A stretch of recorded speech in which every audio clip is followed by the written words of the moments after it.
Meu nome é Cleide Oliveira, eu sou professora de Língua e Literatura no Cefet-MG e venho hoje continuar com vocês a nossa série Literatura e Sagrado, falando sobre a poeta e escritora em prosa Hilda Hilst. Eu não quero me deter em questões biográficas sobre a vida dela, porque já é muito conhecido e há muitas mitologias sobre essa vida e facilmente encontráveis por aí. Eu quero falar especificamente sobre a sua obra de forma breve e de forma mais geral. Então, se você fizer um grande sobrevoo sobre a obra da Hilda, algumas características saltam aos olhos. Eu quero falar um pouco dessas características hoje, depois vou me deter sobre cada uma delas especificamente, individualmente, e hoje vamos começar. Vamos lá. A primeira dessas características é a presença da proliferação de nomes obscuros, nomes estranhos, nomes pouco usuais, para designar uma presença divina, uma presença inefável, mas que transita entre o perverso e o amoroso. Isso está na prosa também, em alguns livros, como Kadosh, A Obscena Senhora D, ou Com Meus Olhos de Cão, está também muito fortemente na poesia. Uma segunda característica é a presença de um diálogo, né, intertextual, um diálogo forte com a lírica medieval de viés, a lírica medieval portuguesa. E que vai ser o trovadorismo, né, que nós chamamos aqui no Brasil de trovadorismo, e que dialoga com a cortesia amorosa de fundo, de tradição francesa, né, provençal, ali do sul da França, que entre os séculos XI e XII se difundiu para o resto da Europa. Então, esse diálogo é permanente e está em alguns títulos de algumas obras, como, por exemplo, Trovas de Muito Amor para um Amado Senhor, que, se não me engano, é de 60, também, Cantares do Sem Nome de Partida, Cantares de Perda e Predileção, que são obras que o próprio título já dialoga com esses cantares, né, esses cantares medievais. Uma terceira característica é o que o Alcir Pécora chama de erótica vicária. A erótica vicária é um termo muito feliz, usado pelo Pécora, eu acho, e ele vai designar um movimento de substituição, onde se substitui o ser amado que é divino, que é inefável, sobrenatural e inacessível, por um outro ser humano, por um corpo humano. Né? Há uma ênfase muito grande nos aspectos corpóreos, é um amor vivo, né? um amor erótico, um amor sexual. Esse amor que se tem por esse ser divino. É uma mística, aí aparece uma mística erotizada, né? O que não é novidade, como já aparece em Teresa d'Ávila, em São João da Cruz, né? em outros escritores, e escritores, inclusive cristãos. Então, hoje eu quero falar um pouco sobre a questão dos nomes, da proliferação de nomes, né? que pela sua extensão, já vai apontar para uma outra característica, que é um diálogo com a teologia negativa.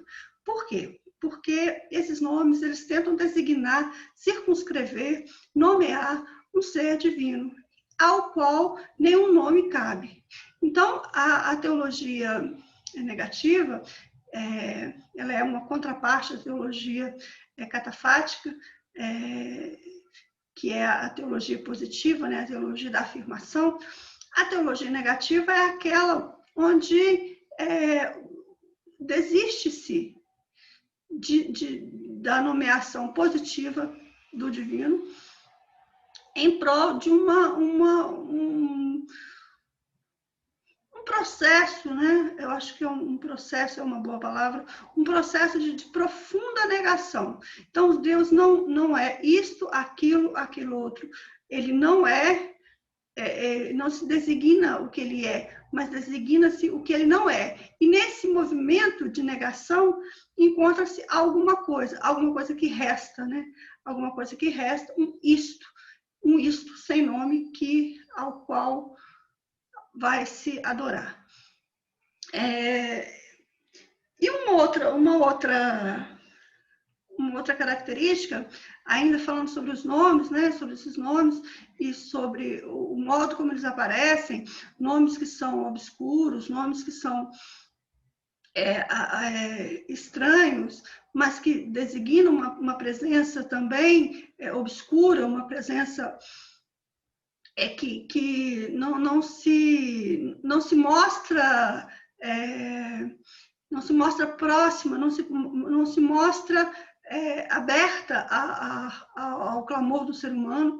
Então, essa presença, ela tem muito de perverso. Em muitos poemas, ela tem muito de perverso, ou, no mínimo, indiferente. Então, isso me lembra uma outra possibilidade de diálogo, né, com a história das religiões, que é com o gnosticismo, onde se vai propor, né, as seitas gnósticas aí pelos séculos 2, 3, elas são múltiplas, são imensas e precisaria de um vídeo só para falar sobre elas, mas o gnosticismo, de maneira geral, são seitas que propõem que o Deus conhecido, esse Deus cristão, né, que nós dizemos que conhecemos, dizemos que ele criou os céus e a terra, esse Deus é um Deus falso, é um Deus que não é o Deus real. O mundo teria sido criado por um Deus, um demiurgo, ao qual designamos hoje como Deus cristão, e esse demiurgo, ele ou por incompetência, ou por maldade, ele mal. Ele fez as coisas erradas, fez o mundo errado, um mundo onde o mal existe, um mundo onde o sofrimento existe. Então, o que é curioso e que é interessante é que no gnosticismo há a contraparte de um Deus verdadeiro, um Deus todo transcendente, que seria o Deus verdadeiro e ao qual, através da gnose, se alcança. Mas esse Deus verdadeiro, não há essa contraparte na obra da Hilda Hilst. Você tem apenas um Deus, uma espécie de junção, né, de um Deus totalmente transcendente com um Deus, com um demiurgo atrapalhado ou mal mesmo, que criou o universo e não quer saber do homem. Então, é interessante, é curioso esse diálogo, é interessante. Eu vou passar a leitura de 2 poemas da Hilda, que traduzem com mais clareza o que eu estou querendo dizer. O primeiro poema está no livro Sobre a Tua Grande Face e diz o seguinte: honra-me com teus nadas, traduz meu passo de maneira que eu nunca perceba. Confunde essas linhas que te escrevo como se um brejeiro escoliasta resolvesse brincar à morte seu próprio texto. Dá-me pobreza e fealdade e medo, e desterro de todas as respostas. Que dariam luz a meu eterno entendimento cego. Dá-me tristes joelhos para que eu possa fincá-los no mínimo de terra e ali permanecer o teu mais esquecido prisioneiro. Dá-me mudez e andar desordenado, nenhum cão. Tu sabes que amo os animais, por isso me sentiria aliviado. E de ti, sem nome, não desejo alívio, apenas estreiteza e fardo. Talvez assim te encantes de tão farta nudez. Talvez assim me ames, desnudo até o osso, igual a um morto. Enfim, o poema ele vai falar de uma série de ações e de doações desse ser divino que é chamado de sem nome, né? Quais são essas ações e doações? Então, para começar, honra-me com teus nadas, traduz meu passo de maneira que eu não me perceba, né? De maneira que eu não me reconheça. Confunde essas linhas, confunde as linhas que eu escrevo como um escoliaça que estivesse fazendo uma brincadeira, uma piada particular.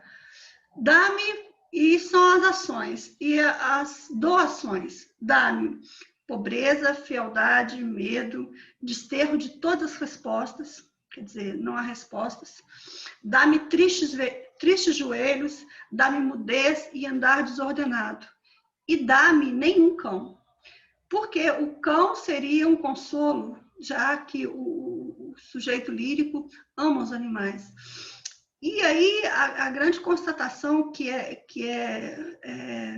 interessante, nenhum cão eu não queria, porque assim eu teria um consolo, e eu não quero consolo, apenas estreiteza e farto, porque assim, talvez assim, tu me ames, né?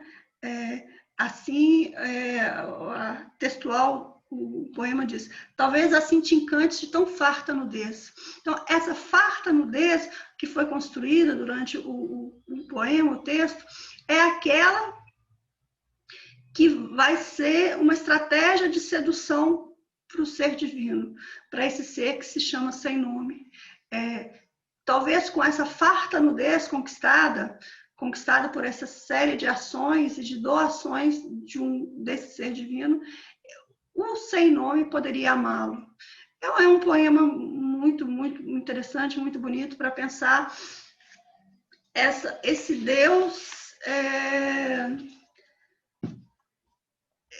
no mínimo inquietante, que aparece nos poemas da Hilda Hilst e até nos seus livros de prosa. Nós faremos uma pequena série, um pequeno vídeo sobre os 3 de prosa, que é A Obscena Senhora D, Com Meus Olhos de Cão e Kadosh. Mas, por enquanto, vamos ler mais um poema?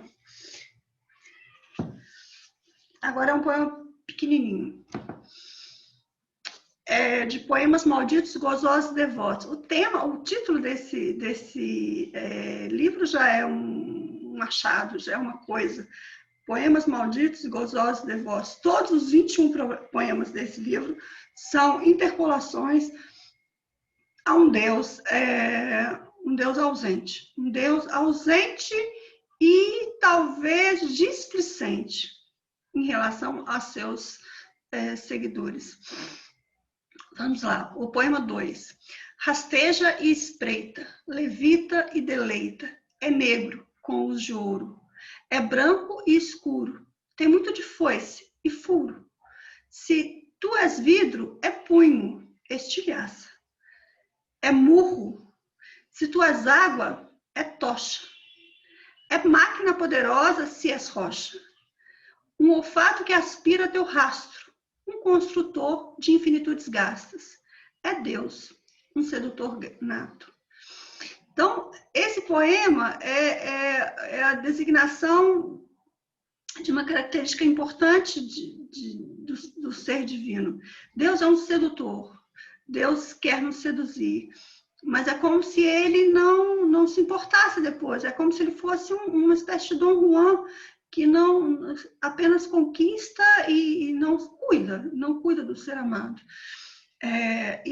Mas o que eu queria chamar mais atenção é como essa série de nomes, de ações contraditórias, paradoxais, são impostas a Deus.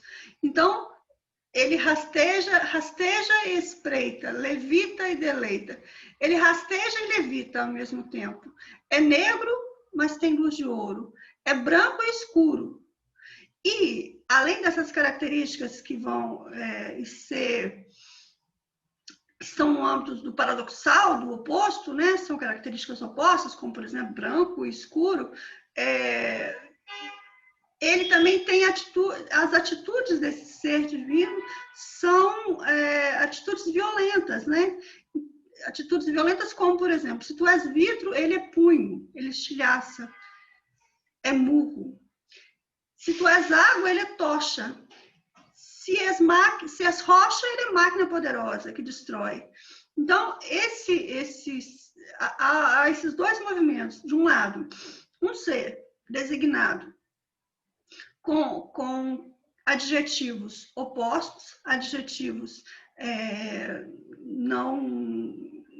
que se excluem, paradoxais, e esse ser, ele ao mesmo tempo tem ações que são violentas. Então, esse poema, ele de alguma maneira, ele tem as duas características que eu falei. Então, você tem um procedimento da teologia negativa ou teologia apofática, que é de negação, né? De negação por meio da proliferação de nomes, de